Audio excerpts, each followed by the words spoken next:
ಪ್ರಚಲಿತ ಈ ಕಾರ್ಯಕ್ರಮದ ಪ್ರಾಯೋಜಕರು ರೋಹನ್ ಕಾರ್ಪೊರೇಷನ್, ಸಹ ಪ್ರಾಯೋಜಕರು father Muller's charitable trust, SDM college Ujire, VK furniture and electronics. ನಮಸ್ಕಾರ, ವಿಪೂರ್ ವಿಶೇಷ ಕಾರ್ಯಕ್ರಮಕ್ಕೆ ಸ್ವಾಗತ. ನಾನು ನಾಥ್ ಗಟ್ಟಿ ಕಾಪಿ ಕಾರ್ಡ್. ವೀಕ್ಷಕರೇ, ಈ ದಿವಸ ನಾವು ಕೋವಿಡ್ ಬಗ್ಗೆ, ಅದರಲ್ಲೂ ಕೂಡ ಬಹುಮುಖ್ಯವಾಗಿ ಕೋವಿಡ್ ಲಸಿಕೆಯ ಜಾಗೃತಿ ವಿಚಾರವಾಗಿ ನಾವು ಮಾತಾಡಲಿಕ್ಕಿದ್ದೇವೆ. ಈ ಸಂದರ್ಭದಲ್ಲಿ ನಮ್ಮ ಜೊತೆಗೆ ಡಾಕ್ಟರ್ ನವೀನ್ ಚಂದ್ರ ಕುಲಾಲ್ ಅವರಿದ್ದಾರೆ. ನಾನು ಡಾಕ್ಟರ್ ನವೀನ್ ಚಂದ್ರ ಕುಲಾಲ್ ಅವರನ್ನು ಈ ಒಂದು ಕಾರ್ಯಕ್ರಮಕ್ಕೆ ಪ್ರೀತಿಯಿಂದ ಸ್ವಾಗತ ಮಾಡ್ತಾ ಇದ್ದೇನೆ. ಡಾಕ್ಟರೇ ನಮಸ್ಕಾರ. ಡಾಕ್ಟರ್ ನವೀನ್ ಚಂದ್ರ ಕುಲಾಲ್ ಅವರು ಜಿಲ್ಲಾ ರೋಗ ವಾಹಕ ಆಶ್ರಿತ ರೋಗಗಳ ನಿಯಂತ್ರಣಾಧಿಕಾರಿಗಳು ಮತ್ತು ಜಿಲ್ಲಾ ನೋಡಲ್ ಅಧಿಕಾರಿಗಳು ಕೋವಿಡ್ 19ಗೆ ಸಂಬಂಧಪಟ್ಟ ಹಾಗೆ ದಕ್ಷಿಣ ಕನ್ನಡ ಜಿಲ್ಲೆಯ ನೋಡಲ್ ಅಧಿಕಾರಿಯಾಗಿ ಕಳೆದ ಒಂದು ವರ್ಷದಿಂದ ಡಾಕ್ಟರ್ ನವೀನ್ ಚಂದ್ರ ಕುಲಾಲ್ ಅವರು ಕಾರ್ಯನಿರ್ವಹಿಸ್ತಾ ಇದ್ದಾರೆ. ಕಾರ್ಯನಿರ್ವಹಿಸೋದಕ್ಕಿಂತಲೂ ಹೆಚ್ಚಾಗಿ ನಾವು ಸೇವೆ ಸಲ್ಲಿಸ್ತಾ ಇದ್ದಾರೆ ಅಂತ ಹೇಳ್ಬೋದು. ಕೊರೋನಾ ವಾರಿಯರ್ ಆಗಿ ಕೂಡ ಅದರಲ್ಲಿ ಕೂಡ ಏನು ಮುಂಚೂಣಿಯ ಕೊರೋನಾ ವಾರಿಯರ್ ಆಗಿ, ಅಂದರೆ ಕೋವಿಡ್ ಜಿಲ್ಲಾ ನೋಡಲ್ ಅಧಿಕಾರಿ ಅಂತ ಹೇಳುವಾಗ ನಿಮಗೆಲ್ಲ ಗೊತ್ತಾಗುತ್ತೆ, ಸಾಕಷ್ಟು ಜವಾಬ್ದಾರಿಯ ಮತ್ತು 24x7 ವಾರದ ಎಲ್ಲ ದಿವಸಗಳಲ್ಲೂ ಅಥವಾ ದಿನದ ಎಲ್ಲ ತಾಸುಗಳಲ್ಲೂ ನಿರಂತರವಾಗಿ ಕೆಲಸ ಮಾಡ್ತಾ ಇರುವಂಥ ಒಬ್ಬರು ಅಧಿಕಾರಿಗಳು. ಮತ್ತು ಯಾಕಂತ ಹೇಳಿದ್ರೆ ಒಟ್ಟು ನಾಗರಿಕ ಸಮಾಜ ಕೋವಿಡ್ ಬಂದ ನಂತರ ಅಥವಾ ಆಫ್ಟರ್ ಲಾಕ್ಡೌನ್ ಪ್ರತಿಯೊಂದಕ್ಕೂ ಕೂಡ ಆರೋಗ್ಯ ಇಲಾಖೆ ಅಥವಾ ಕೋವಿಡ್ ಸಂಬಂಧಪಟ್ಟ ಅಧಿಕಾರಿಗಳು ಅಥವಾ ಕೋವಿಡ್ ಸಂಬಂಧಪಟ್ಟ ನೋಡಲ್ ಅಧಿಕಾರಿಗಳು ಏನು ಮಾಡ್ತಾರೆ, ಏನು ಸಲಹೆ ಕೊಡ್ತಾರೆ, ಏನು ಕಾರ್ಯಕ್ರಮಗಳನ್ನು ಅಥವಾ ಜನರಿಗೆ ಯಾವೆಲ್ಲ ಮಾಹಿತಿಗಳನ್ನು, ಯಾವೆಲ್ಲ ಸೌಲಭ್ಯಗಳನ್ನು ಅಥವಾ ಯಾವೆಲ್ಲ ಮುನ್ನೆಚ್ಚರಿಕೆಗಳನ್ನು ನೋಡ್ತಾರೆ ಅನ್ನೋದನ್ನೇ ನೋಡಿಕೊಂಡು ಬಂದಿದ್ದಾರೆ. ನಮ್ಮ ಕರಾವಳಿ ಜಿಲ್ಲೆಯ ಮಟ್ಟಿಗೆ ಅಥವಾ ದಕ್ಷಿಣ ಕನ್ನಡ ಜಿಲ್ಲಾ ಮಟ್ಟಿಗೆ ನಾವು ನೋಡೋದಿದ್ದರೆ, ನಮ್ಮ ಏನು ಅನುಭವವನ್ನೇ ಹೇಳೋದಾದರೆ, ಜಿಲ್ಲಾಡಳಿತ ಅತ್ಯಂತ ಒಳ್ಳೆಯ ರೀತಿಯಲ್ಲಿ ಮತ್ತು ತುಂಬ ಸಮರ್ಥವಾಗಿ ಈ ಒಂದು ಕೋವಿಡ್ ಒಂದು ಪ್ರತಿಕೂಲ ಸನ್ನಿವೇಶವನ್ನು ಎದುರಿಸಿದೆ. ಅಥವಾ ಅದನ್ನು ನಿಭಾಯಿಸಿದೆ ಅಂತಲೇ ಹೇಳ್ಬೋದು, ತುಂಬ ಚೆನ್ನಾಗಿ ಮತ್ತು ಸಾರ್ವಜನಿಕರಿಗೆ ತುಂಬ ಹತ್ತಿರ ಇದ್ದುಕೊಂಡು. ಇಂಥ ಸಂದರ್ಭದಲ್ಲಿ ಡಾಕ್ಟರ್ ನವೀನ್ ಚಂದ್ರ ಕುಲಾಲ್ ಅವರ ಸೇವೆ ಅಥವಾ ಕಾರ್ಯದಕ್ಷತೆಯನ್ನು ಈ ಸಂದರ್ಭದಲ್ಲಿ ನಾವು ಮತ್ತೊಮ್ಮೆ ನೆನೆಯಬೇಕಾಗಿದೆ. ವೀಕ್ಷಕರೇ, ನಾನು ಈ ದಿವಸ ನಾವು ಕೋವಿಡ್ ಬಗ್ಗೆ ಮಾತನಾಡುವಾಗ ಈಗಾಗಲೇ ನಿಮಗೆಲ್ಲ ಗೊತ್ತಿರುತ್ತೆ, ನೋಡಿರ್ತೀರಿ, ಕೇಳಿರ್ತೀರಿ, ಓದಿರ್ತೀರಿ.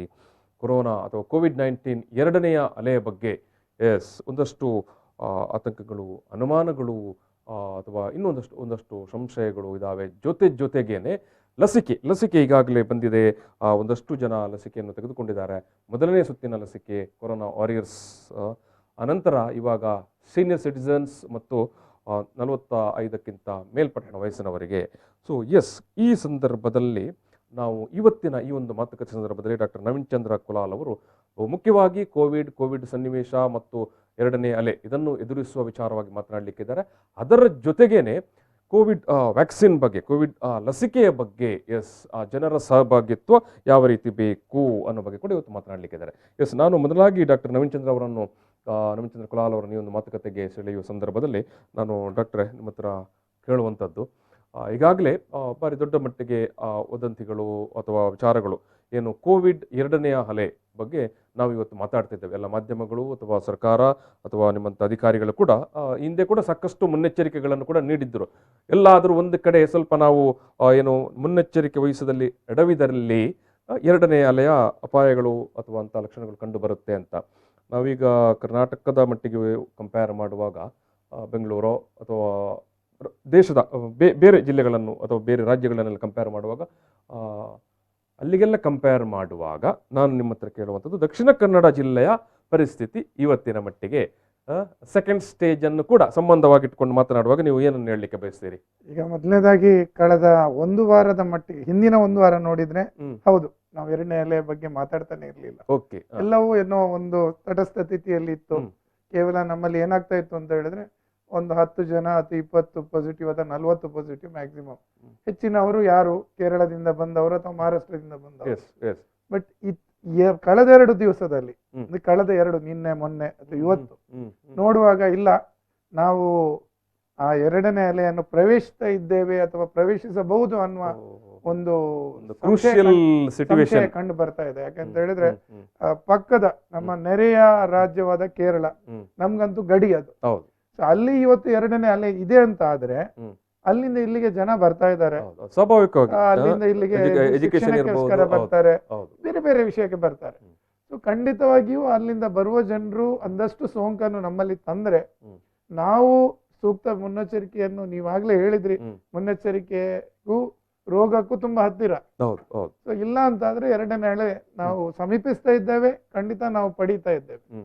ಸೊ ಇಂತಹ ಸಂದರ್ಭದಲ್ಲಿ ಎಸ್ ನೀವು ಹೇಳುವಂತ ಈಗ ಕಳೆದ 2 ದಿವಸಗಳ ಅತ್ಯಂತ ಕ್ರೂಷಿಯಲ್ ಪೀರಿಯಡ್ ಅಂತ ಹೇಳ್ಬೋದಂತ ಒಂದು ದಿನಗಳು, ಕಳೆದ 2 ದಿವಸಗಳು ಕಂಪ್ಯಾರಿಟಿವ್ ಆಗಿ ನಾವು ಕಳೆದ ವಾರಕ್ಕೆ ಕಂಪೇರ್ ಮಾಡೋದಿದ್ದರೆ ಈಗ ಇಂಥ ಒಂದು ತೀರಾ ಕ್ರೂಷಿಯಲ್ ಆದ ಪೀರಿಯಡ್ ಅಲ್ಲಿ ನಾವು ಬಂದು ನಿಂತಿದ್ದೇವೆ, ಒಂದು ಹಗ್ಗದ ಮೇಲೆ ನಡಿಗೆ ತರ.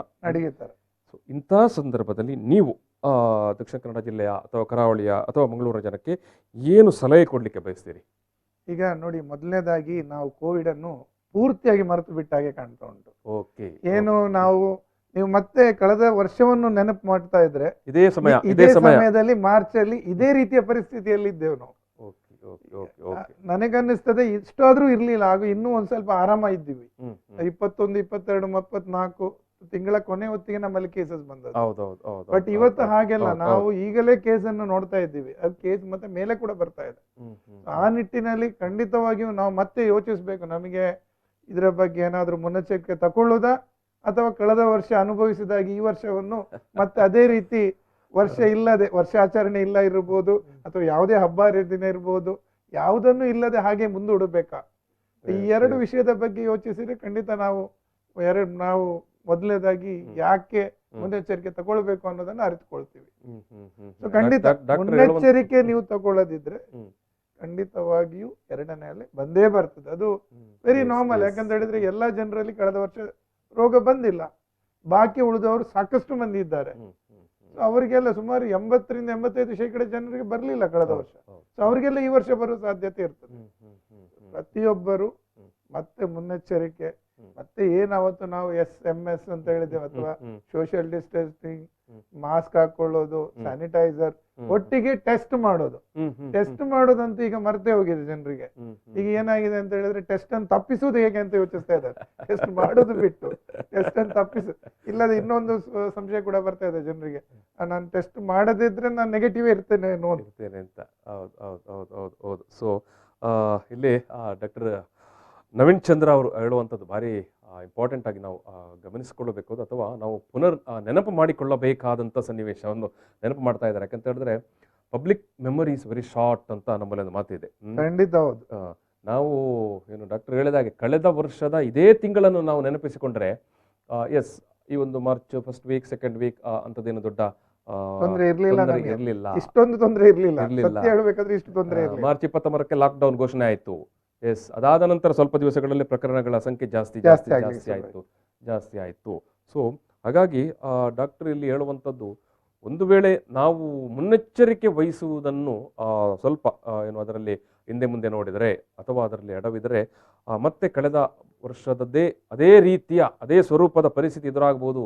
ಎಸ್, ಕಳೆದ ವರ್ಷದ ಪರಿಸ್ಥಿತಿ ಏನಂತ ಹೇಳಿದ್ರೆ ಅದನ್ನು ವಿವರ ಕೊಡಬೇಕಾಗಿಲ್ಲ, ಪ್ರತಿಯೊಬ್ಬರ ಅನುಭವಕ್ಕೆ ಬಂದಿರುವಂತದ್ದು, ಅದನ್ನು ಹೇಳುವ ಅಗತ್ಯನೇ ಇಲ್ಲ. ಹೇಳುವುದು ಅಗತ್ಯ ಇಲ್ಲ. ಯಾವುದೆಲ್ಲ ನಾವು ಕಂಡರಿಯದ ಕೇಳರಿಯದಂತ ಒಂದು ವ್ಯವಸ್ಥೆಯಲ್ಲಿ ಹೋಗಿದ್ದೇವೆ. ಈ ವರ್ಷ ಮತ್ತೆ ಆ ವ್ಯವಸ್ಥೆ ಹೋಗ್ಬಾರ್ದು ಅಂತ ಹೇಳಿದ್ರೆ ನಾವು ಹೆಚ್ಚಿನ ಅಂಶ ನಾವೆಲ್ಲರೂ ಅಂದ್ರೆ ನಾನು, ನೀವಾಗಿರ್ಬೋದು, ಅಥವಾ ಹೆಚ್ಚಿನ ಕೇಳುಗರು ಇಷ್ಟರವರೆಗೆ ಈ ರೀತಿಯ ಒಂದು ಲಾಕ್ಡೌನ್ ಆಗ್ಲಿ, ಅಥವಾ ಮನೆ ಬಿಟ್ಟು ಹೋಗದ ಪರಿಸ್ಥಿತಿ ಆಗ್ಲಿ, ಮಕ್ಕಳು ಶಾಲೆಗೆ ಹೋಗದ ಪರಿಸ್ಥಿತಿ ಆಗ್ಲಿ ಒಂದು ವರ್ಷ ನಾವು ನೋಡೇ ಇಲ್ಲ. ಸೊ ಅಂತದ್ದೊಂದು ಪರಿಸ್ಥಿತಿಯನ್ನು ಕೊರೋನಾ ತಂದೊಟ್ಟಿತ್ತು ನಮಗೆ ಕಳೆದ ವರ್ಷ. ಮತ್ತೆ ಈ ವರ್ಷ ನಾವೇನಾದ್ರೂ ಮುನ್ನೆಚ್ಚರಿಕೆ ತಗೊಳ್ಳದೆ ಇದ್ರೆ, ನಾವು ಮರೆತು ಬಿಟ್ರೆ ಎಲ್ಲವನ್ನು, ಮತ್ತೆ ಅದೇ ಪರಿಸ್ಥಿತಿಯಲ್ಲಿ ನಾವು ಬರುವ ಸಾಧ್ಯತೆ ತುಂಬಾನೇ ಇರ್ತದೆ. ಲಾಕ್ಡೌನ್ ಆಗ್ತದೆ ಇಲ್ಲವಾ ಅನ್ನೋದು ಬೇರೆ, ಬಟ್ ಖಂಡಿತವಾಗಿ ರೋಗ ಬರ್ತದೆ ಅನ್ನೋದು ಖಂಡಿತ. ಈಗ ಡಾಕ್ಟ್ರೆ, ಎಸ್, ಮುನ್ನೆಚ್ಚರಿಕೆ ಅಂತ ಹೇಳುವಾಗ ಏನೆಲ್ಲ ಮುನ್ನೆಚ್ಚರಿಕೆ ವಹಿಸಬೇಕು ಅಂತ ನೀವು ಈಗಾಗಲೇ ಹೇಳಿದ್ರಿ. ಸೋಷಿಯಲ್ ಡಿಸ್ಟೆನ್ಸ್, ಮಾಸ್ಕ್, ಸ್ಯಾನಿಟೈಸೇಷನ್, ಇದನ್ನೇ ನಾವು ಪಾಲಿಸಿಕೊಂಡು ಬರಬೇಕು ಅಂತ ನೀವು ಈಗ ಮುನ್ನೆಚ್ಚರಿಕೆಯನ್ನು ಈಗ ಜಿಲ್ಲಾಡಳಿತದ ವತಿಯಿಂದ ಅಥವಾ ನಿಮ್ಮ ಆರೋಗ್ಯ ಇಲಾಖೆ ವತಿಯಿಂದ ಅಥವಾ ನೋಡಲ್ ಆಫೀಸರ್ ಆಗಿ, ಕೋವಿಡ್ ನೋಡಲ್ ಆಫೀಸರ್ ಆಗಿ ನೀವು ಜನರ ಮುಂದೆ ಹೇಳಲಿಕ್ಕೆ ಬಯಸುವಂಥದ್ದು? ಈಗ ಮೊದಲನೇದಾಗಿ ನಾವೆಲ್ಲ ಗೊತ್ತಿದ್ದಾಗೆ ಮಾಸ್ಕ್, ಅದನ್ನು ಹೇಳಲಿಕ್ಕೆ ಇಲ್ಲ. ಮಾಸ್ಕ್ ಬಗ್ಗೆ, ಮಾಸ್ಕ್ ಎಲ್ಲಿ ಧರಿಸಬೇಕು ಅನ್ನೋದು ಅಗತ್ಯ. ನೀವು ಮನೆ ಒಳಗೆ ಮಾಸ್ಕ್ ಧರಿಸಿ ಹೊರಗೆ ಹೋಗುವ ಮಾಸ್ಕ್ ಹಾಕಿಲ್ಲ ಅಂತ ಹೇಳಿದ್ರೆ ಮಾಸ್ಕ್ ಧರಿಸುವುದು ಅಗತ್ಯ ಇಲ್ಲ. ಸೊ ಮಾಸ್ಕ್ ಧರಿಸಬೇಕಾದ್ದು ತಾವು ಮನೆಯಿಂದ ಹೊರಗೆ ಹೋಗಿ ಇನ್ನೊಬ್ಬರನ್ನು ಭೇಟಿ ಆಗುವಾಗ.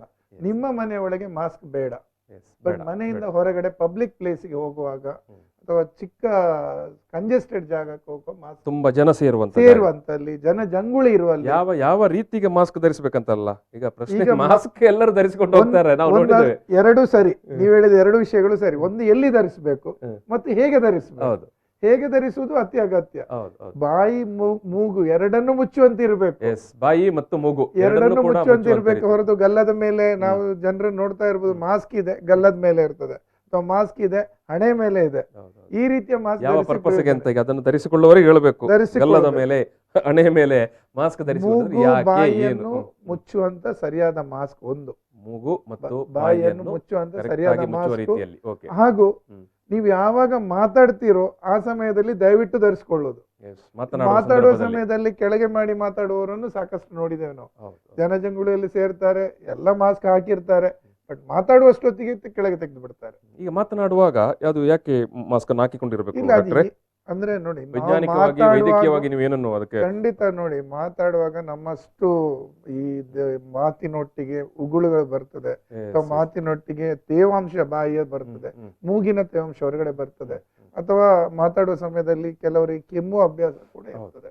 ಈ ಎಲ್ಲ ವಿಷಯದಿಂದ ಏನು ಶ್ವಾಸಕೋಶದಲ್ಲಿ ಅಥವಾ ಗಂಟಲಲ್ಲಿರುವ ವೈರಾಣು ಇದೆ ಅದು ಗಾಳಿಯನ್ನು ಪ್ರವೇಶಿಸಬಹುದು. ಆ ಗಾಳಿ ನಿಮ್ಗೆ ತುಂಬಾ ಹತ್ತಿರದಲ್ಲಿ ತಾವಿದ್ರೆ ತಮ್ಮನ್ನು ಪ್ರವೇಶಿಸಬಹುದು. ಆತನು ಮಾಸ್ಕ್ ಧರಿಸಬೇಕು, ತಾವು ಮಾಸ್ಕ್ ಧರಿಸಿ, ಇಬ್ರು ಮಾಸ್ಕ್ ಧರಿಸಿದ್ರೆ ಮಾಸ್ಕಿನಿಂದಾಗಿ ಸಾಕಷ್ಟು ಪ್ರಮಾಣದಲ್ಲಿ ನಾವು ರೋಗವನ್ನು ತಡೆಗಟ್ಟಬಹುದು, ನಿಯಂತ್ರಣ ಮಾಡ್ಲಿಕ್ಕೆ ಸಾಧ್ಯ. ಒಂದು. ಎರಡನೇದು ನೀವಾಗ್ಲೇ ಹೇಳಿದ್ರಿ ಸ್ಯಾನಿಟೈಸೇಷನ್.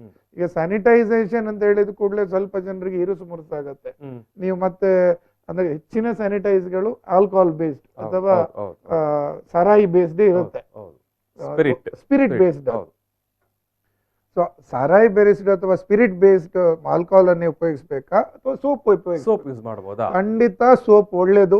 ಆದ್ರೆ ಯಾವಾಗೆಲ್ಲ ತಮ್ಗೆ ಸೋಪ್ ಉಪಯೋಗಿಸಿ ಕೈ ತೊಳಿಲಿಕ್ಕೆ ಸಾಧ್ಯ ಇಲ್ಲವೋ ಅಂತ ಸನ್ನಿವೇಶದಲ್ಲಿ ತಾವು ಯಾವ್ದಾದ್ರು ಅಪರಿಚಿತ ವಸ್ತುಗಳನ್ನು ಮುಟ್ಟಿದ್ರೆ, ಪೇಟೆಗೆ ಹೋಗ್ತೀರಿ, ಹೊರಗಡೆ ಹೋಗ್ತೀರಿ, ಅವಾಗೆಲ್ಲ ಸ್ಯಾನಿಟೈಸೇಷನ್, ಚಿಕ್ಕ ಬಾಟ್ಲ್ ಅಲ್ಲಿ ಒಂದು ಸ್ಯಾನಿಟೈಸೇಷನ್ ತಕೊಳ್ಳಿ. ಇನ್ನೊಂದು, ಅನಗತ್ಯವಾಗಿ ಹತ್ತಿರ ನಿಂತು ಮಾತಾಡೋದು ಅಥವಾ ಸೋಷಿಯಲ್ ಡಿಸ್ಟೆನ್ಸಿಂಗ್ ಅಂತ ಹೇಳಿದ್ರೆ ಅಷ್ಟೇ. ಎಷ್ಟು ಅಗತ್ಯ ಉಂಟು ಅಷ್ಟು ಮಾತ್ರ ಹತ್ತಿರ ನಿಂತು ಮಾತಾಡ್ಬೋದು. ಈಗಿನ ನಮ್ಮ ಸ್ವರ ಸಾಧಾರಣ ಅಷ್ಟು ದೂರ ಬರ್ತದೆ, ಹತ್ತಿರ ನಿಂತು ಮಾತಾಡುವ ಅಗತ್ಯ ಇಲ್ಲ. ಹಸ್ತಲಾಗವ ಕೊಡೋದು ಅಥವಾ ಶೇಕ್ ಹ್ಯಾಂಡ್ ಮಾಡೋದು ಇಂಥದನ್ನು ಕಮ್ಮಿ ಮಾಡಬೇಕು. ಮೂರನೇದಾಗಿ ಇನ್ನೊಂದು ಅತಿ ಅಗತ್ಯ, ನಾವು SMS ನಾವು ಸಾಕಷ್ಟು ಕೇಳಿದ್ದೇವೆ, ಆದ್ರೆ ಒಂದನ್ನು ನಾವು ಮರೆತು ಬಿಡ್ತೇವೆ. ಯಾವುದು ಅಂತ ಹೇಳಿದ್ರೆ ಈ ಟೆಸ್ಟ್ ಮಾಡೋದು. ಜನ ನಾವು ಎಲ್ಲಿವರೆಗೆ ಟೆಸ್ಟ್ ಮಾಡೋದಿಲ್ಲವೋ ಅಲ್ಲಿವರೆಗೆ ರೋಗದ ಪತ್ತೆ ಆಗುದಿಲ್ಲ. ಈ ರೋಗದ ವಿಶೇಷತೆ ಅಂತ ಹೇಳಿದ್ರೆ, ಒಂದು ಮನೆಯಲ್ಲಿ ಒಬ್ಬನಿಗೆ ಏನೂ ಆಗ್ಲಿಕ್ಕಿಲ್ಲ, ಯಾರು ರೋಗ ಮನೆಗೆ ತಗೊಂಡ್ಬಂದಿದ್ದಾನೆ ಅವನಿಗೆ ಏನು ಆಗ್ಲಿಕ್ಕಿಲ್ಲ, ಅವನ ಇಮ್ಯುನಿಟಿ ಪವರ್ ಜಾಸ್ತಿ ಇರಬಹುದು, ಪ್ರತಿರೋಧ ಶಕ್ತಿ ಅವನಿಗೆ ದೇಹದಲ್ಲಿ ಇರಬಹುದು. ಕರೆಕ್ಟ್. ಆದ್ರೆ ಮನೆಯಲ್ಲಿ ಯಾರೋ ಒಬ್ರು ವೃದ್ಧರು ಇರ್ಬೋದು, ಯಾರೋ ಬೇರೆ ತೊಂದರೆಯಿಂದ ಬಳಲುವವರು ಇರ್ಬೋದು, ಡಯಾಬಿಟಿಸ್, ಹೈಪರ್ ಟೆನ್ಷನ್ ಬಳಲುವವರು ಇರ್ಬೋದು, ಅವರಿಗೆ ಈತನ ರೋಗ ನೀಡುವ ಸಾಧ್ಯತೆ ಇರ್ತದೆ. ಅದಕ್ಕೆ ಯಾವಾಗೆಲ್ಲ ಆರೋಗ್ಯವಂತನಿಗೆ ಶೀತ ಜ್ವರ ಬರ್ತದೋ ಆಗ ಅವನು ಟೆಸ್ಟ್ ಮಾಡೋದು ಅತಿ ಅಗತ್ಯ. So Covid testing is very important. ವೀಕ್ಷಕರ, ಇಲ್ಲಿ 3 ವಿಚಾರಗಳನ್ನು ಡಾಕ್ಟರ್ ಬಾರಿ ಸ್ಪಷ್ಟವಾಗಿ ಹೇಳ್ತಾ ಇದ್ದಾರೆ, ನೀವು ಗಮನಿಸ್ಕೊಳ್ಳಿ. ಯಾಕಂತ ಹೇಳಿದ್ರೆ ಇವತ್ತು ನಿನ್ನೆ ದಿವಸದಿಂದ ಅತ್ಯಂತ ಒಂದು ಕ್ರೂಷಿಯಲ್ ಪೀರಿಯಡ್ ಅಲ್ಲಿ ನಾವು ಅದರಲ್ಲಿ ಕೂಡ ಕರಾವಳಿ ಜಿಲ್ಲೆ ಇದೆ. ಯಾಕಂತ ಹೇಳಿದ್ರೆ ಯಾವುದೇ ಸಂದರ್ಭದಲ್ಲಿ ಇನ್ನು ಇಂಥ ಕೋವಿಡ್ ಪ್ರಕರಣಗಳು ಜಾಸ್ತಿ ಆಗಬಹುದು ಅನ್ನೋಂಥ ಒಂದು ಮುನ್ನೆಚ್ಚರಿಕೆ. ಸೊ ಇಂಥ ಸಂದರ್ಭದಲ್ಲಿ ನಾವು ನಾಗರಿಕರು ಮಾಡಬೇಕಾದ ನಮ್ಮ ಕರ್ತವ್ಯ ಮತ್ತು ಕರ್ತವ್ಯ ಪ್ರಜ್ಞೆ, ಮಾಸ್ಕ್ ಏನು ಹೊರಗಡೆ ಹೋಗುವಾಗ ಅಥವಾ ಸಾರ್ವಜನಿಕರ ಭೇಟಿ ಮಾಡುವಾಗ ಅಥವಾ ಗುಂಪಿನಲ್ಲಿರುವಾಗ ಮಾಸ್ಕನ್ನು ಧರಿಸಿಕೊಳ್ಳಬೇಕು ಒಂದು. ಎರಡನೇದಾಗಿ ಮಾಸ್ಕನ್ನು ಯಾವ ರೀತಿ ಧರಿಸಿಕೊಳ್ಳಬೇಕು ಅಂತ, ಕೇವಲ ಅದನ್ನು ಏನು ನಾನು ಮಾಸ್ಕ್ ಧರಿಸಿದ್ದೇನೆ ಅಂತ ಏನು ನಮ್ಮಲ್ಲಿ ಸ್ಕೂಟರ್ ಓಡಿಸುವ ಹುಡುಗರು ಹೆಲ್ಮೆಟ್ ಕೈಯಲ್ಲಿ ದೂರದಲ್ಲಿ ಪೊಲೀಸರು ಇದ್ದರೆ ನಾವು ಹೆಲ್ಮೆಟ್ ಹಾಕಿಕೊಳ್ಳೋದು. ಅದೇ ಹೆಲ್ಮೆಟ್ ಇರುವುದು ನಾನು ಕೆಳಗೆ ಬಿದ್ದಾಗ ನನ್ನ ತಲೆ ಒಡೆದು ಹೋಗಬಾರದು ಅನ್ನೋದಕ್ಕೆ ಹೆಲ್ಮೆಟ್ ಇರುವಂತದ್ದು. ನಾವು ತುಂಬಾ ಒಳ್ಳೆಯ ನೀವು ಉದಾಹರಣೆ ಕೊಟ್ರಿ. ಹೆಲ್ಮೆಟ್ ಮತ್ತು ಮಾಸ್ಕ್ ಎರಡು ತುಂಬಾ ಹತ್ತಿರ ಇದೆ. ಹೌದು, ನಾವೇನೋ ಮಾಸ್ಕ್ ಎಲ್ಲರಿಗೆ ನೋಡುವಾಗ ನಾನು ಮಾಸ್ಕ್ ಧರಿಸಿದ್ದೇನೆ ಅಂತ ಗೊತ್ತಾಗಬೇಕು. ಸೊ ನಾನು ಗಲ್ಲಕ್ಕೆ ಧರಿಸಿಕೊಂಡಿರ್ತೇನೆ, ಹಣೆ ಮೇಲೆ ಇರ್ತದೆ, ಇದರಿಂದ ಏನು ಪ್ರಯೋಜನ ಇಲ್ಲ. ಡಾಕ್ಟರ್ ಹೇಳುವಂಥದ್ದು, ಮಾತನಾಡುವಾಗ ಅಥವಾ ಹೊರಗಡೆ ಹೋಗುವಾಗ ಮೂಗು ಮತ್ತು ಬಾಯಿಯನ್ನು ಕರೆಕ್ಟ್ ಆಗಿ ಮುಚ್ಚುವ ರೀತಿಯಲ್ಲಿ ಮಾಸ್ಕ್ ಧರಿಸಿಕೊಳ್ಳಿ ಒಂದು. ಜೊತೆಗೆ ಸ್ಯಾನಿಟೈಸೇಷನ್, ಎಲ್ಲೆಲ್ಲ ಹೊರಗಡೆ ಹೋಗಿರ್ತೀರಿ ಆವಾಗ ಸ್ಯಾನಿಟೈಸೇಷನ್ ಅಥವಾ ಮನೆಯಲ್ಲೇ ಇದ್ದಕ್ಕೆ ಸೋಪ್ ಆದರೂ ಬಳಸಿಕೊಳ್ಳಿ. ಆಮೇಲೆ ಸಾಮಾಜಿಕ ಅಂತರ, ಸೋಷಿಯಲ್ ಡಿಸ್ಟೆನ್ಸ್, ಮಾತನಾಡುವ ಸಂದರ್ಭದಲ್ಲಿ, ಗುಂಪಿನಲ್ಲಿ ಮಾತನಾಡುವ ಸಂದರ್ಭದಲ್ಲಿ ಇದು ಇದನ್ನು ಪರಿಪಾಲನೆ ಮಾಡಬೇಕು ಅನ್ನೋದನ್ನು ಡಾಕ್ಟರ್ ಹೇಳ್ತಾ ಇದ್ದಾರೆ. ಸೊ ನಾನು ಅವ್ರ ಪರವಾಗಿ ಇದನ್ನು ಮತ್ತೆ ಮತ್ತೆ ರಿಪೀಟ್ ಮಾಡ್ತಾ ಇದ್ದೇನೆ. ಯಾಕಂತ ಹೇಳಿದ್ರೆ ನಾವು ನಮ್ಮ ಕರ್ತವ್ಯದಲ್ಲಿ, ನಾವು ನಮ್ಮ ಪ್ರಜ್ಞೆಯಲ್ಲಿ ನಾವು ಸ್ವಲ್ಪ ಎಡವಿದ್ರು ಕೂಡ ಮತ್ತೆ ಹೆಚ್ಚು ಕಡಿಮೆ ಆದರೆ ನಾವು ಮತ್ತೆ ಅಂತಿಮವಾಗಿ ಸರ್ಕಾರಕ್ಕೆ ಹೇಳೋದು, ಹೌದು ಅವ್ರೇನು ಮಾಡಲಿಲ್ಲ ಇವರೇನು ಮಾಡಲಿಲ್ಲ ಅಂತ, ನಾವೇನು ಮಾಡಿದ್ದೇವೆ ಅನ್ನೋದನ್ನು ಯಾರು ಕೂಡ ಹೇಳುವುದಿಲ್ಲ, ಪ್ರಶ್ನೆ ಕೂಡ ಮಾಡೋದಿಲ್ಲ. ಎಸ್ ವೀಕ್ಷಕರೇ, ಇನ್ನೂ ಅನೇಕ ವಿಚಾರಗಳನ್ನು ಮಾತಾಡಲಿಕ್ಕಿದೆ. ಬಹುಮುಖ್ಯವಾಗಿ ಲಸಿಕೆಗೆ ಸಂಬಂಧಪಟ್ಟ ಹಾಗೆ ಮತ್ತು ಕೋವಿಡ್ ಈ ಸಂದರ್ಭದಲ್ಲಿ ನಾವು ವಹಿಸಬೇಕಾದ ಇನ್ನಷ್ಟು ಮುನ್ನೆಚ್ಚರಿಕೆಗಳು ಮತ್ತು ಯಾರು ಯಾವಾಗ ಎಲ್ಲಿ ಈ ಒಂದು ಕೋವಿಡ್ ಲಸಿಕೆಗಳನ್ನು ಪಡ್ಕೊಳ್ಳಿಕ್ಕೆ ಅಥವಾ ತೆಗೆದುಕೊಳ್ಳಿಕ್ಕೆ ಸಾಧ್ಯತೆ ಇದೆ, ಈ ವಿಚಾರವನ್ನು ಕೂಡ ಡಾಕ್ಟರ್ ನವೀನ್ ಚಂದ್ರ ಕುಲಾಲ್ ಅವರು ನಮಗೆ ಹೇಳಲಿಕ್ಕೆ ಇದ್ದಾರೆ. ಸೊ ಈ ಮಧ್ಯೆ ನಾವು ಒಂದು ಸಣ್ಣ ಬ್ರೇಕ್ ತೆಗೊಳ್ತಿದ್ದು, ಬ್ರೇಕ್ ನಂತರ ಈ ಒಂದು ಮಾತುಕತೆ ಮತ್ತೆ ಮುಂದುವರಿಯುತ್ತದೆ.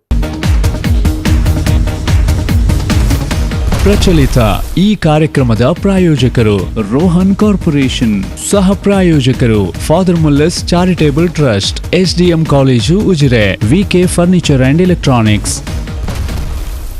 ಎಸ್ ಕೋವಿಡ್ ವ್ಯಾಕ್ಸಿನ್ ಅಥವಾ ಕೋವಿಡ್ ಲಸಿಕೆ ಈ ಒಂದು ವಿಚಾರದಲ್ಲಿ ಜಾಗೃತಿ ಮೂಡಿಸುವ ಈ ಒಂದು ಮಾತುಕತೆ. ಈ ಸಂದರ್ಭದಲ್ಲಿ ನಮ್ಮ ಜೊತೆಗೆ ಡಾಕ್ಟರ್ ನವೀನ್ ಚಂದ್ರ ಕುಲಾಲ್ ಅವರಿದ್ದಾರೆ. ಅವರು ಜಿಲ್ಲಾ ನೋಡಲ್ ಅಧಿಕಾರಿಗಳು ಕೋವಿಡ್-19 ಈ ಒಂದು ಕೋವಿಡ್ ಸಂದರ್ಭದಲ್ಲಿ ಕಳೆದ ವರ್ಷದಿಂದ ಇವತ್ತಿನ ತನಕ ನಿರಂತರವಾಗಿ 24x7 ಅನ್ನುವಂತಲೇ ಆ ರೀತಿ ಹೇಳ್ಬೋದು, ಕೋವಿಡ್ ವಿಚಾರವಾಗಿ ಅಥವಾ ಕೊರೋನಾದ ಸಂಬಂಧಪಟ್ಟ ಹಾಗೆ ಜಿಲ್ಲಾಡಳಿತದ ಪ್ರತಿನಿಧಿಯಾಗಿ ಅಥವಾ ಕೊರೋನಾ ವಾರಿಯರ್, ಮುಂಚೂಣಿಯ ವಾರಿಯರ್ ಆಗಿ ನಿಂತುಕೊಂಡು ಜನರ ಪರವಾಗಿ ಕೆಲಸ ಮಾಡ್ತಾ ಇರುವವರು ಮತ್ತು ಕೋವಿಡ್ಗೆ ಸಂಬಂಧಪಟ್ಟ ಹಾಗೆ ಜಾಗೃತಿ ಇರಬಹುದು ಅಥವಾ ಜನರಿಗೆ ಮನವರಿಕೆ ಮತ್ತು ಜನರಿಗೆ ಸೌಲಭ್ಯಗಳನ್ನು ಒದಗಿಸುವಂಥ ಕೆಲಸಗಳನ್ನು ಮಾಡಿಕೊಂಡು ಬರ್ತಾ ಇದ್ದಾರೆ. ನಾವು ಈ ಸಂದರ್ಭದಲ್ಲಿ ಈಗಾಗಲೇ ಡಾಕ್ಟರ್ ಮಾತನಾಡುವ ಸಂದರ್ಭದಲ್ಲಿ ಹೇಳಿದರು, ಕೋವಿಡ್ 2ನೇ ಅಲೆ ಅದು ಕರಾವಳಿಗೆ ಬಡಿಯುತ್ತಾ ಅಥವಾ ಬಡಿಯುವಂಥ ಹಂತದಲ್ಲಿ ಇದೆಯಾ ಅನ್ನೋ ಬಗ್ಗೆ ಕೂಡ ನಮ್ಮಲ್ಲಿ ಆಲ್ಮೋಸ್ಟ್ ಒಂದು ಆತಂಕದ ಸನ್ನಿವೇಶ ಕಳೆದ 2 ದಿವಸಗಳಿಂದ ಕಾಣಿಸ್ತಾ ಉಂಟು ಅಂತ ಹೇಳಿದ್ದಾರೆ.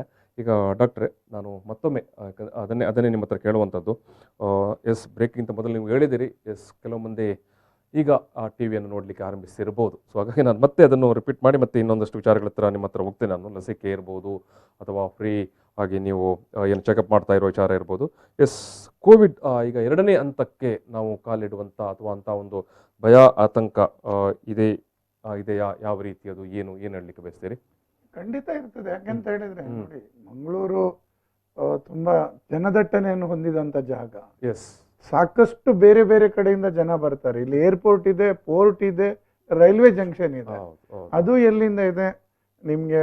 ಏರ್ಪೋರ್ಟ್ ಮಹಾರಾಷ್ಟ್ರ ಮತ್ತು ಉಳಿದದನ್ನು ತಂದುಟ್ರೆ ರೈಲ್ವೆ ಕೇರಳವನ್ನು ಕನೆಕ್ಟ್ ಮಾಡುತ್ತೆ. ಅದೇ ರೀತಿ ಪೋರ್ಟ್ ಅಲ್ಲಿ ಬೇರೆ ದೇಶದವರು ಬರ್ತಾರೆ. ಸೊ ಇಷ್ಟೆಲ್ಲ ಒಂದು ವ್ಯವಸ್ಥೆ ಇರುವ ಮಂಗಳೂರಲ್ಲಿ ಯಾವುದೇ ಕ್ಷಣದಲ್ಲೂ ಈ 2ನೇ ಅಲೆ ಬರ್ಬೋದು, ನಾವು ಮುನ್ನೆಚ್ಚರಿಕೆ ವಹಿಸದಿದ್ರೆ. ಅದರಲ್ಲೂ ಕೇರಳದಲ್ಲಿ ಕೇಸಸ್ ಸಾಕಷ್ಟು ಜಾಸ್ತಿ ಆಗಿದೆ. ಈಗ ಬರುವಂತ ವಿದ್ಯಾರ್ಥಿಗಳು ಸಾಕಷ್ಟು ಇದ್ದಾರೆ ಸಂಖ್ಯೆಯಲ್ಲಿ, ವರ್ತಕರು ಸಾಕಷ್ಟು ಸಂಖ್ಯೆಯಲ್ಲಿದ್ದಾರೆ. ಅಲ್ಲಿಂದ ಒಂದಷ್ಟು ಗಾಡಿಗಳು ಅಥವಾ ವಾಹನಗಳು ಬರ್ತಾ ಇವೆ. ಇವುಗಳೆಲ್ಲಲ್ಲೂ ಬರುವ ವ್ಯಕ್ತಿಗಳಿಂದ ಮತ್ತೆ ಇಲ್ಲಿರುವವರಿಗೆ ಪಸರಿಸುವ ಸಾಧ್ಯತೆ ಖಂಡಿತ ಇರ್ತದೆ. ಅಲ್ಲಿಂದ ಬರಬಾರ್ದು ಅಂತ ನಾವು ಹೇಳುವಾಗಿಲ್ಲ. ನಮ್ಮ ವ್ಯವಸ್ಥೆ ಆಗಿರ್ತದೆ, ಒಬ್ಬರನ್ನೊಬ್ಬನು ಹೊಂದಿಕೊಂಡೇ ಬದುಕಬಹುದು. ಆದ್ರೆ ಬಂದವರಲ್ಲಿ ಒಂದೆರಡು ವಿಷಯವನ್ನು ನೋಡಬಹುದು. ಈಗ ನಿಮ್ಮ ಮನೆಗೆ ಯಾರಾದ್ರೂ ಬರ್ತಾರೆ ಅಂತ ಆದ್ರೆ ಅವರಿಗೆ ನಮ್ಮ ಪ್ರಕಾರ ಅವ್ರು ಬರುವಾಗ ಕೋವಿಡ್ ನೆಗೆಟಿವ್ ಸರ್ಟಿಫಿಕೇಟ್ ಇಟ್ಕೊಂಡು ಬರ್ಬೇಕು.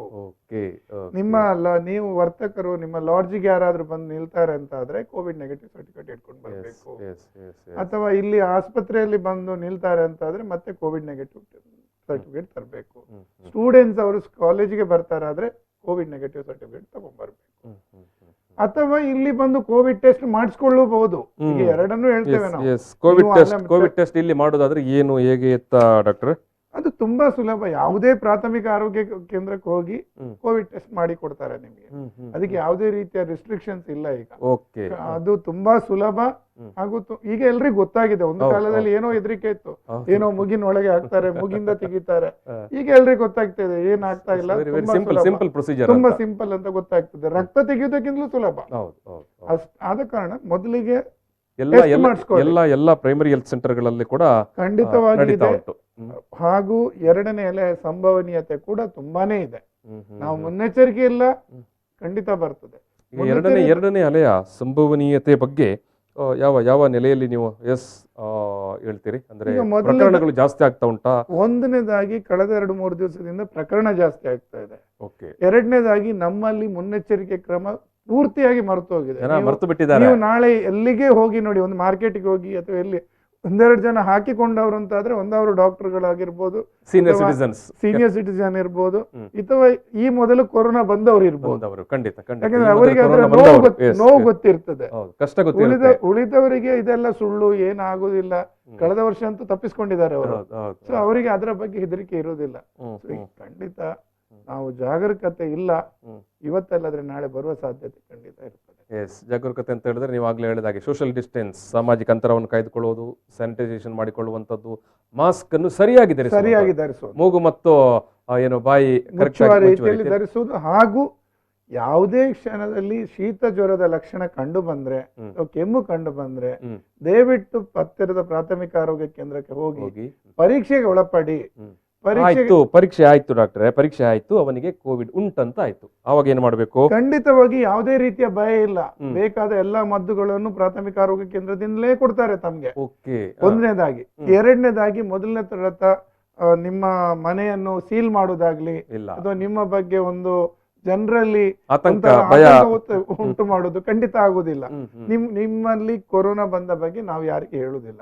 ಆದ್ರೆ ನೀವು ಅದಕ್ಕೆ ಬೇಕಾದ ಚಿಕಿತ್ಸೆಯನ್ನು 17 ದಿವಸ ಕಾಲ ಮನೆಯಲ್ಲಿದ್ದು ಪಡಿಬೇಕಾಗ್ತದೆ. ಮನೆಯಲ್ಲಿದ್ದು ಪಡಿಬೇಕಾಗ್ತದೆ. ನಿಮ್ಮ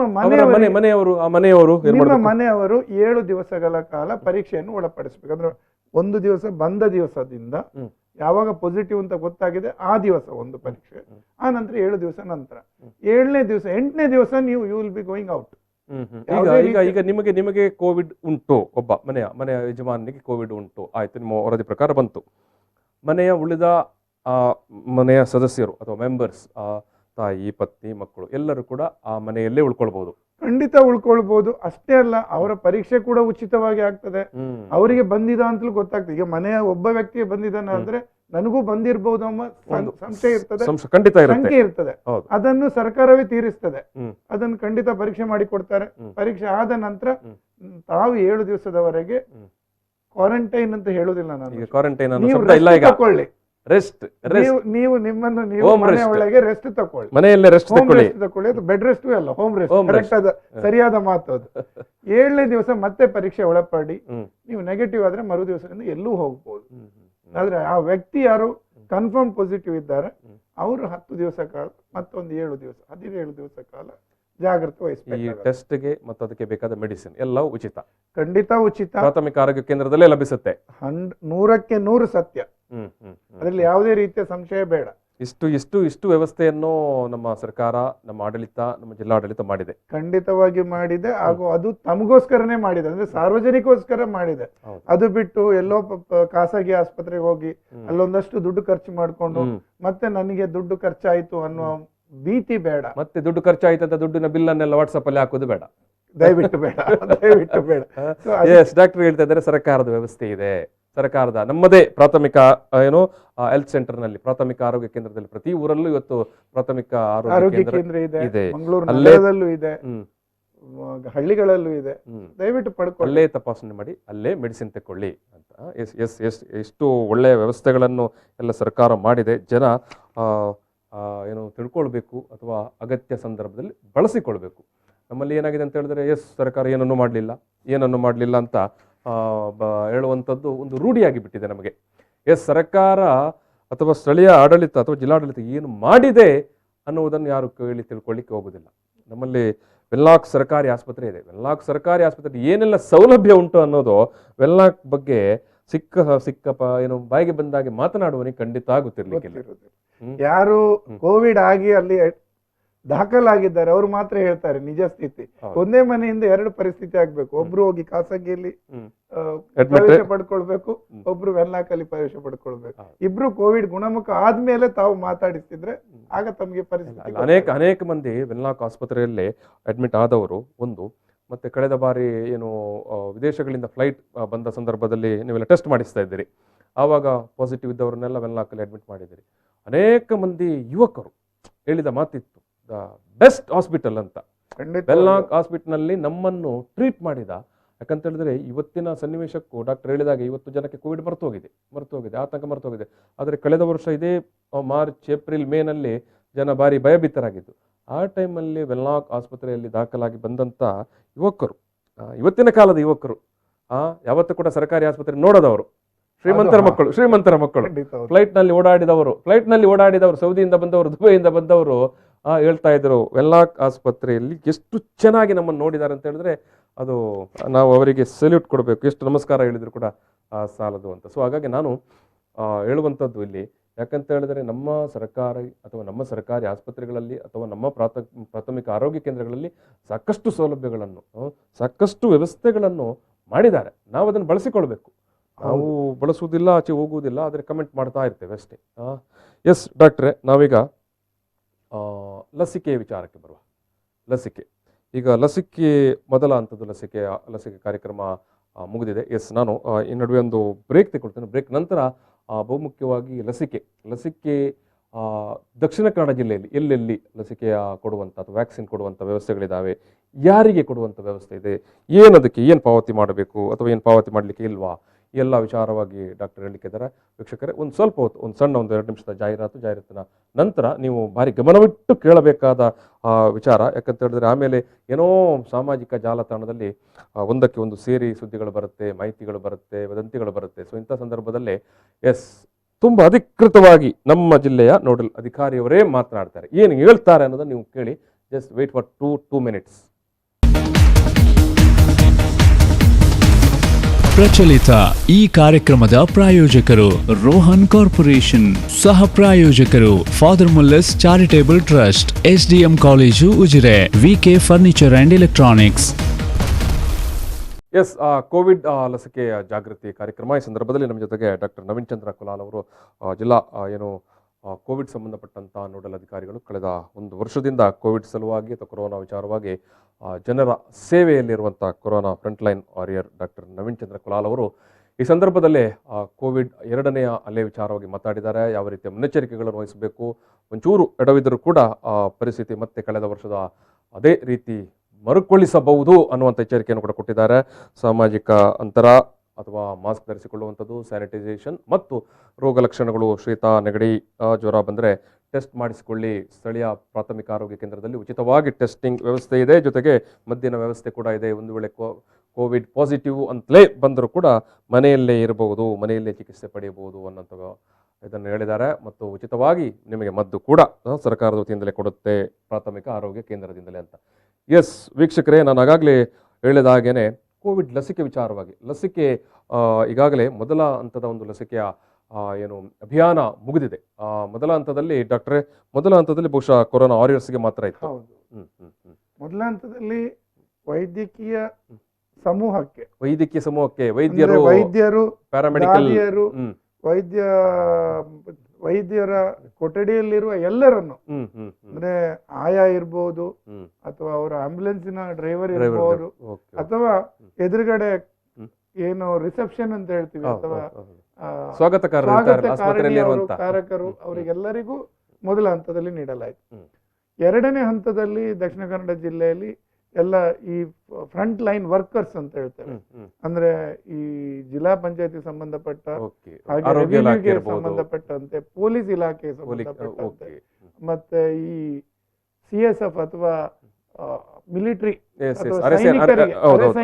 ಸೈನಿಕರು ಇವರನ್ನು 2ನೇ ಹಂತ ಅಂತ ನೋಡ್ತೇವೆ. 3ನೇ ಹಂತ ಈಗ ನಾವು ಮಾತಾಡ್ತಾ ಇರೋದು ಹಾಗೂ ಮುಖ್ಯವಾದಂತ ಹಿರಿಯ ನಾಗರಿಕರಿಗೆ, 60 ವರ್ಷದ ಮೇಲ್ಪಟ್ಟವರು, ಅವರು ಮೊದಲನೆಯ ಅಗತ್ಯದವರು. ಯಾಕಂದ್ರೆ ಕಳೆದ ವರ್ಷದ್ದು ನೀವು ಅಂಕಿಅಂಶ ನೋಡಿದ್ರೆ ನಮ್ಮಲ್ಲಿ ಸುಮಾರು 740 ಜನ ವಿವಿಧ ಕಾರಣಗಳಿಂದ ಮರಣ ಹೊಂದಿದ್ದಾರೆ. ಈ ಇದಕ್ಕೆ ಸಂಬಂಧಪಟ್ಟ ಹಾಗೆ ಕೋವಿಡ್ಗೆ ಸಂಬಂಧಪಟ್ಟಂತೆ ಮರಣ ಹೊಂದಿದ್ದಾರೆ. 740 ಜನ ಮರಣ ಹೊಂದಿದ್ದಾರೆ.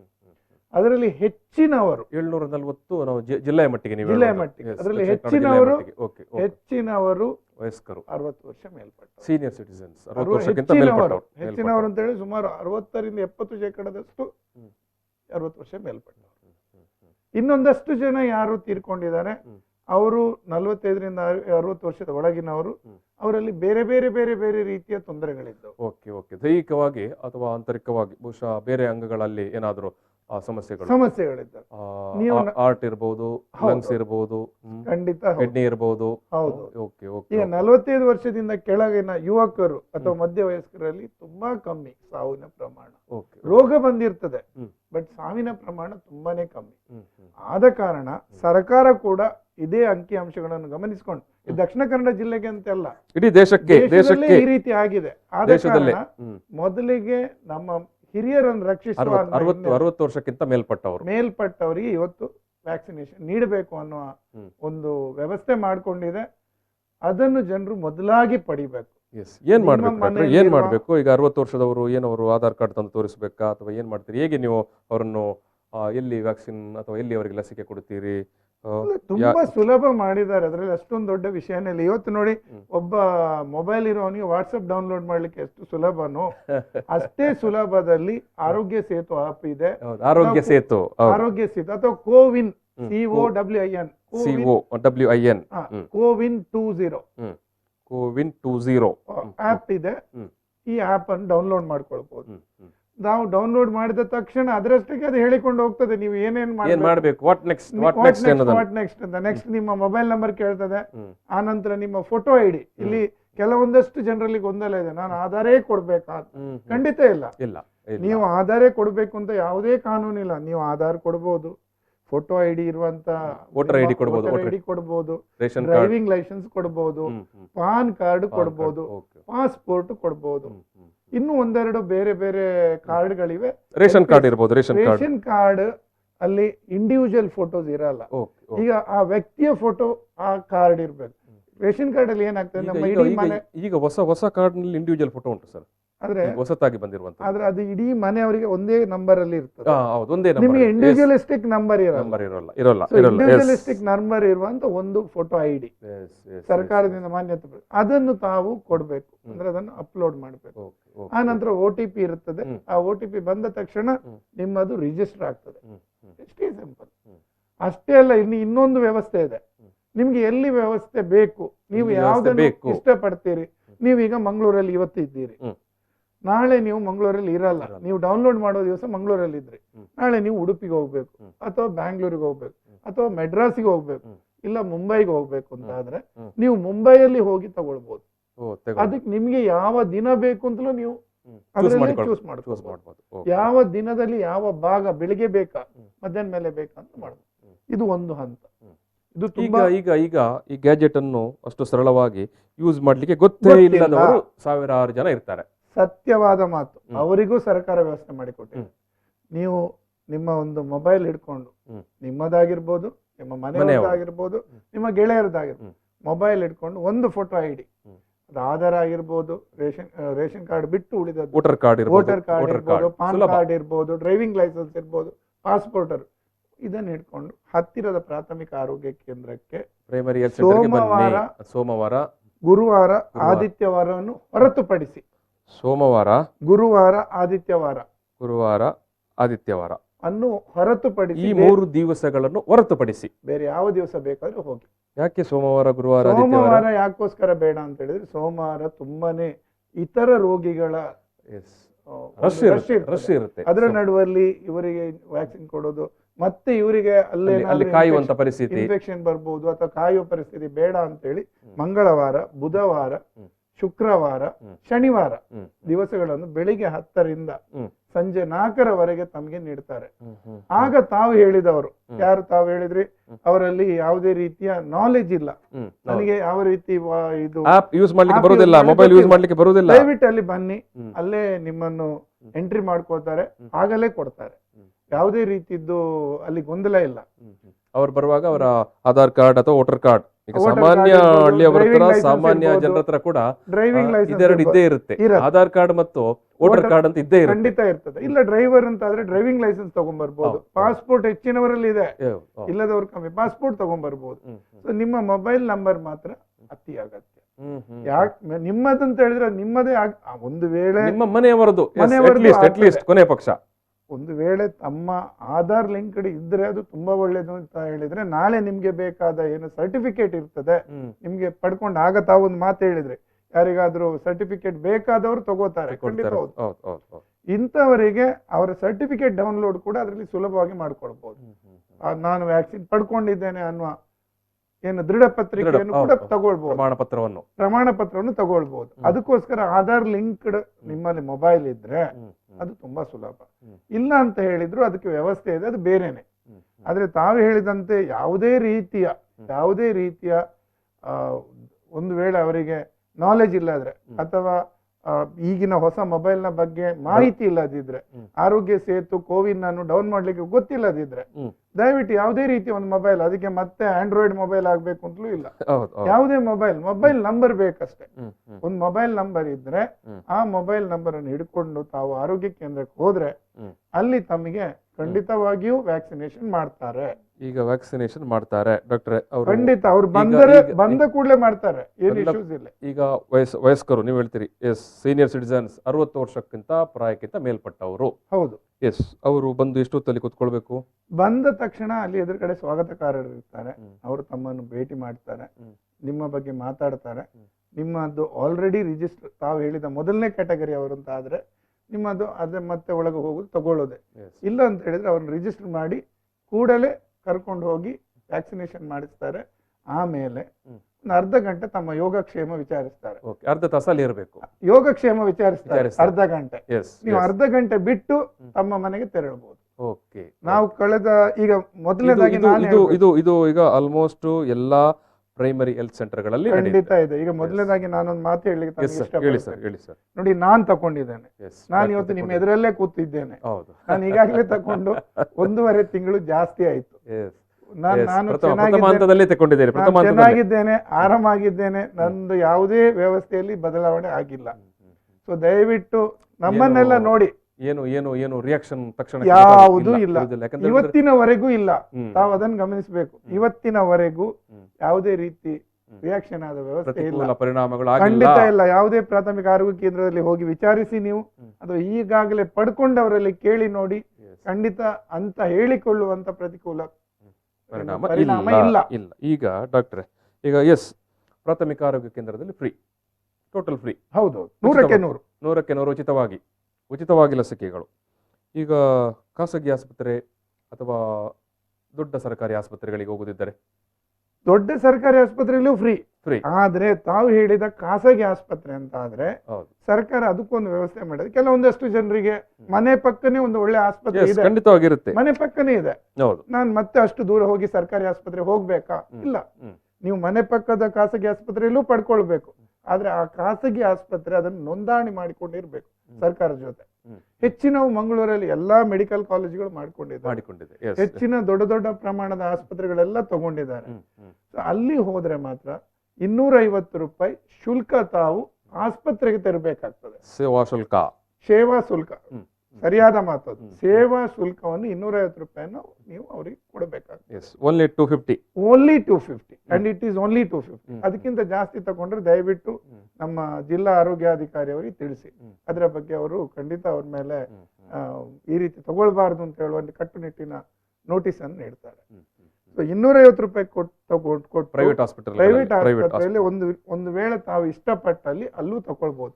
ಇಲ್ಲ, ಒಂದು ಡೋಸ್ ತಾವು ಸರ್ಕಾರದಲ್ಲಿ ಪಡ್ಕೊಂಡಿದ್ದೀರಿ, 2ನೇ ಡೋಸ್ ನಾನು ಖಾಸಗಿಯಲ್ಲಿ ಪಡ್ಕೊಳ್ತೇನೆ, ಅದು ಮಾಡಬಹುದು. ಎಷ್ಟು ಡೋಸ್ ಪಡ್ಕೊಳ್ಬೇಕು? 2 ಡೋಸ್ ಪಡ್ಕೊಳ್ಬೇಕಾಗ್ತದೆ. ಎಷ್ಟು ದಿವಸಗಳ ಅಂತರ? 4 ವಾರಗಳ ಅಂತರ.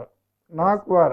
ಇವತ್ತು ಸೋಮವಾರ ತಗೊಂಡ್ರೆ ಇನ್ನು ಮುಂದಿನ 4 ಬಿಟ್ಟು 4ನೇ ವಾರಕ್ಕೆ ಬರುವಂತ ದಿವಸದಲ್ಲಿ 28 ದಿವಸದಲ್ಲಿ ಮತ್ತೆ ತಗೊಳ್ಬಹುದು. ಮತ್ತೆ ಒಂದು ವೇಳೆ ಅವತ್ತು ಆಗುದಿಲ್ಲ, ಏನೋ ಮನೆಯಲ್ಲಿ ಏನೋ ಕಾರ್ಯಕ್ರಮ ಇದೆ, ನಮ್ಗೆಲ್ಲೋ ಹೋಗ್ಬೇಕು, ಅದು ಮರ್ತೆ ಹೋಯ್ತು ತಾವು ಹೇಳಿದಾಗೆ, ಆಗ ಮತ್ತೆ 2 ದಿವಸ ಬಿಟ್ಟು ತಗೋಬೇಕು. 1 ವಾರ ಬಿಟ್ಟು ತಗೋಬಹುದು. 42 ದಿವಸದವರೆಗೂ ನಿಮ್ಮ ಹೆಸರು ಅದರಲ್ಲಿ ಇರ್ತದೆ ಲಿಸ್ಟಲ್ಲಿ. 6 ವಾರದವರೆಗೆ ತಾವು ತಗೋಬಹುದು. ತುಂಬಾ ಸಿಂಪಲ್ ಆಗಿದೆ ಅದು. ಅದನ್ನು ತುಂಬಾನೇ ಸಿಂಪ್ಲಿಫೈ ಮಾಡಿದ್ದಾರೆ. ಜನರೇ ಅದನ್ನು ತುಂಬಾ ಕಾಂಪ್ಲಿಕೇಟ್ ಮಾಡ್ತಾ ಇದ್ದಾರೆ. ಏನೇನೋ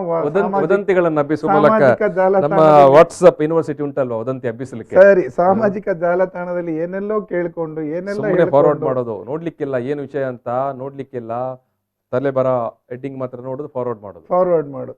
ಆದ ಕಾರಣ ನಾನಂತೂ ಒಂದೇ ವಿನಂತಿ ಮಾಡೋದು ಎಲ್ಲರಲ್ಲಿ, ನೋಡಿ, ನಮ್ಮಲ್ಲಿ ಯಾವುದೂ ಇರಲಿಲ್ಲ. ನಮ್ಮಲ್ಲಿ ರೋಗದ ಬಗ್ಗೆ ಮಾಹಿತಿನೇ ಇರಲಿಲ್ಲ.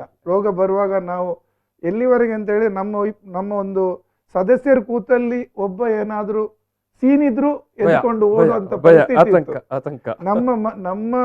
ನಮ್ಮ ಜನರೇ, ನಮ್ಮ ಪ್ರಿಯಪಟ್ಟವ್ರೆ ಅಥವಾ ನಮ್ಮ ಹತ್ತಿರದ ವ್ಯಕ್ತಿ ಒಂದು ವೇಳೆ ಕೊರೋನಾದಲ್ಲಿ ಏನಾದ್ರೂ ಮೃತಪಟ್ಟರು ಮುಖ ನೋಡುವಂತ ಪರಿಸ್ಥಿತಿ ಇರಲಿಲ್ಲ ನಮ್ದು. ಇವತ್ತು ನಮಗೆ ವ್ಯವಸ್ಥೆ ಬಂದಿದೆ, ಇವತ್ತು ಅದಕ್ಕೆ ಒಂದು ವ್ಯಾಕ್ಸಿನ್ ಬಂದಿದೆ. ಸೊ ದಯವಿಟ್ಟು ಪಡ್ಕೊಳ್ಳಿ, ಅದು ನಾವೆಲ್ಲ ಪಡ್ಕೊಂಡಿದ್ದೇವೆ, ಚೆನ್ನಾಗಿದ್ದೀವಿ. ಸೊ ನಮ್ಮನ್ನಾದ್ರೂ ನೋಡಿ, ಆನಂತರ ಆದ್ರೂ ಪಡ್ಕೊಳ್ಳಿ. ಲೈವ್ ಎಕ್ಸಾಂಪಲ್ ನಾವೇ ಇದ್ದೀವಿ ಎದುರುಗಡೆ. ಸಾವಿರಾರು ಜನ ಡಾಕ್ಟರ್ ತರ ಕೊರೋನಾ ವಾರಿಯರ್ಸ್ ಗಳು ತೆಕ್ಕೊಂಡವರು ಇದ್ದಾರೆ, ಖಂಡಿತ ಹೌದು. ಸೊ ನಮ್ಮನ್ನು ನೋಡಿ ಆದ್ರೂ ನೀವು ಪಡ್ಕೊಳ್ಳಿ, ಏನ್ ತೊಂದರೆ ಇರೋದಿಲ್ಲ. ವ್ಯಾಕ್ಸಿನ್ ಪಡ್ಕೊಳ್ಳಿ, ನೀವು ತಿಳಿದ ರೀತಿಯಲ್ಲಿ. ಅದರಲ್ಲಿ ಯಾವುದೇ ರೀತಿಯ ಗೊಂದಲ ಕೂಡ ಬೇಡ, ಗೊಂದಲ ಬೇಡ, ಯಾವುದೇ ರೀತಿ ವದಂತಿಗೆ ತಲೆ ಕೊಡಬೇಡಿ. ಯಾರಾದ್ರೂ ಪಡ್ಕೊಂಡವರಿದ್ರೆ ಅವರಲ್ಲಿ ಕೇಳಿ ನೋಡಿ. ಈ ವದಂತಿ ಪ್ರತಿ ಊರಲ್ಲೂ ಕೂಡ ಡಾಕ್ಟರ್, ಯಾಕಂತ ಹೇಳಿದ್ರೆ ದಕ್ಷಿಣ ಕನ್ನಡ ಜಿಲ್ಲೆ ಅಂತ ಹೇಳುವಾಗ ಸಾಕಷ್ಟು ಆಸ್ಪತ್ರೆಗಳು ಮತ್ತು ಸಾಕಷ್ಟು ಮೆಡಿಕಲ್ ಕಾಲೇಜುಗಳು ಇಷ್ಟು ಆಸ್ಪತ್ರೆ, ಇಷ್ಟು ಮೆಡಿಕಲ್ ಕಾಲೇಜ್ ಇರುವಾಗ ಸಾವಿರಾರು ಜನ ಈ ಮೆಡಿಕಲ್ ಕಾಲೇಜುಗಳಲ್ಲಿ ಅಥವಾ ಆಸ್ಪತ್ರೆಗಳಲ್ಲಿ ದುಡಿತಾ ಇರ್ತಾರೆ. ನೀವು ಹೇಳಿದಾಗೆ ಫಸ್ಟ್ ಸ್ಟೇಜ್ ಅಲ್ಲಿ ಅವರೆಲ್ಲ ವ್ಯಾಕ್ಸಿನೇಷನ್ ಮಾಡಿಕೊಂಡಿರ್ತಾರೆ. ಅವರೇ ಒಂದು ಏನು ನಮ್ಮ ಕಣ್ಣೆದುರಿಗೆ ಇರುವ ನಿದರ್ಶನ. ದಕ್ಷಿಣ ಕನ್ನಡ ಜಿಲ್ಲೆಯಲ್ಲಿ ಅಂಕಿಅಂಶ ನೋಡಿದ್ರೆ 33,000 ವೈದ್ಯಕೀಯ ಲೋಕಕ್ಕೆ ಸಂಬಂಧಪಟ್ಟವರು ಪಡ್ಕೊಂಡಿದ್ದಾರೆ, ಕ್ಷೇತ್ರದಲ್ಲಿ ಇರುವವರು ಇವತ್ತಿನವರೆಗೂ ಹುಷಾರಾಗಿದ್ದಾರೆ. ಇನ್ನೊಂದಷ್ಟು 6-7 ಸಾವಿರದಷ್ಟು ನಮ್ಮ ಫ್ರಂಟ್ ಲೈನ್ ವರ್ಕರ್ಸ್ ಅಂದ್ರೆ ಪೊಲೀಸ್ ಸಿಬ್ಬಂದಿಯವರು ಇರ್ಬೋದು, ಇವರೆಲ್ಲ ಪಡ್ಕೊಂಡಿದ್ದಾರೆ. ಅಂಗನವಾಡಿ ಕಾರ್ಯಕರ್ತೆಯರು ಚೆನ್ನಾಗಿದ್ದಾರೆ, ಆರೋಗ್ಯ ಕಾರ್ಯಕರ್ತೆಯರು, ನಮ್ಮ ಪುರಸಭೆಯ ಕಾರ್ಯಕರ್ತೆಯರು ಎಲ್ಲರೂ ಚೆನ್ನಾಗಿದ್ದಾರೆ. ಆ ನಂತರ ಈಗಾಗಲೇ ಒಂದು 14,000ಕ್ಕೆ ಮೇಲ್ಪಟ್ಟು ಹಿರಿಯ ನಾಗರಿಕರು ತಗೊಂಡಿದ್ದಾರೆ, ಈಗಾಗಲೇ ತಗೊಂಡಿದ್ದಾರೆ, ಅವರು ಚೆನ್ನಾಗಿದ್ದಾರೆ. ಇಷ್ಟ ಆಗಿ ಕೂಡ ಯಾಕೆ ಈ ರೀತಿಯ ಜನರಲ್ಲಿ ಒಂದು ಸಾಮಾಜಿಕ ಜಾಲತಾಣ ನಂಬ್ತಾರ ಅನ್ನೋದು ಬಾರಿ ದುರಂತ. ಈಗಾದ್ರೂ ಎಚ್ಚೆತ್ಕೊಳ್ಳಿ, ಈಗಾದ್ರೂ ಬನ್ನಿ. ವೈದ್ಯರು ಹೇಳುವಂಥದ್ದು ಅಷ್ಟೇ ವೀಕ್ಷಕರೇ. ಯಾಕಂತ ಹೇಳಿದ್ರೆ ನಾವು ವಾಟ್ಸಪ್ನಲ್ಲಿ ಸಾಕಷ್ಟು ವಿಚಾರಗಳನ್ನು ಫಾರ್ವರ್ಡ್ ಮಾಡ್ತೇವೆ, ಯಾರೋ ಕಳಿಸಿದ್ದು, ಯಾರೋ ನೋಡಿದ್ದು ಅಂತ. ಆದರೆ ವೈದ್ಯಕೀಯ ವಿಚಾರಕ್ಕೆ ಬಂದಾಗ ನಮಗೆ ಅರಿವಿಲ್ಲದನ್ನು ನಾವು ಕನಿಷ್ಠ ಯಾರ ಹತ್ರ ಆದರೂ ಕೇಳಿಕೊಳ್ಬೇಕು. ಏನಿಲ್ಲ ಅಂತ ಹೇಳಿದ್ರೆ ಡಾಕ್ಟರ್ ಹೇಳಿದಾಗ ಎಲ್ಲ ಊರುಗಳಲ್ಲೂ ಇವತ್ತು ಪ್ರಾಥಮಿಕ ಆರೋಗ್ಯ ಕೇಂದ್ರ ಇರುತ್ತೆ. ಜಸ್ಟ್ ಒಂದು ಸಣ್ಣ ವಾಕ್ ಹೋಗಿ ಮಾತಾಡಿಕೊಂಡು ಕೇಳಿ ಬಂದಾದರೂ ನಮ್ಮ ಡೌಟ್ ಅನ್ನು ಪರಿಹಾರ ಮಾಡಿಕೊಳ್ಬಹುದು. ಖಂಡಿತ ಮಾಡಬಹುದು. ಹಾಗೂ ನಮ್ಮಲ್ಲಿ ಅದಕ್ಕೆ ಅಂತಲೇ ನುರಿತ ಸಿಬ್ಬಂದಿಯವರು ಇರ್ತಾರೆ ನೋಡಿ. ನಮ್ಮವರು ಎಷ್ಟು ಹುಷಾರಂತ ಹೇಳಿದ್ರೆ 1 ತಿಂಗಳ ಮಗುವಿಗೆ ಇಂಜೆಕ್ಷನ್ ಕೊಡುವವರು ಅವರು. ನೀವಂತೂ ಬೆಳೆದವರು, ಯಾಕೆ ಗಾಬರಿ ಬಿಡ್ತೀರಾ? 1 ತಿಂಗಳ ಮಗುವಿಗೆ ಇಂಜೆಕ್ಷನ್ ಕೊಡುವಷ್ಟು ನುರಿತವರು ಕೊಡ್ತಾ ಇದ್ದಾರೆ ಅವರು. ಅವರೇ ಕೊಡ್ತಾ ಇರೋದು, ಯಾಕೆ ಗಾಬರಿ ಪಡ್ತೀರಾ? ಖಂಡಿತ ಯಾವ ರೀತಿಯ ತೊಂದರೆ ಇರುವುದಿಲ್ಲ. ಥ್ಯಾಂಕ್ ಯು ಡಾಕ್ಟ್ರೆ. ನಾವು ಈ ಒಂದು ಸಂವಾದವನ್ನು ಸಮಾಪನ ಮಾಡ್ತಾ ಇದ್ದೇವೆ. ಕೊನೆಯದಾಗಿ ನೀವು ಅದೇ ಮಾತನ್ನು ಹೇಳ್ತೀರೇನು ಎಲ್ಲರೂ? ಕೊನೆಯದಾಗಿ ಹೇಳುದು ಅದೇ, ಇಂಥ ವ್ಯವಸ್ಥೆ ಇದೆ, ಇದನ್ನು ಬಳಸ್ಕೊಳ್ಳಿ, ದಯವಿಟ್ಟು ಬನ್ನಿ. ಗೊಂದಲಗಳಿದ್ರೆ ಹತ್ತಿರದ ಪ್ರಾಥಮಿಕ ಆರೋಗ್ಯ ಕೇಂದ್ರ ಇರ್ಬೋದು, ನಿಮಗೆ ಸಂಬಂಧಪಟ್ಟ ಆಶಾ ಇರ್ಬೋದು, ನಿಮ್ಗೆ ಸಂಬಂಧಪಟ್ಟ ಕಿರಿಯ ಆರೋಗ್ಯ ಸಹಾಯಕಿ ಇರ್ಬೋದು, ಇವರಲ್ಲಿ ಮಾತಾಡಿ.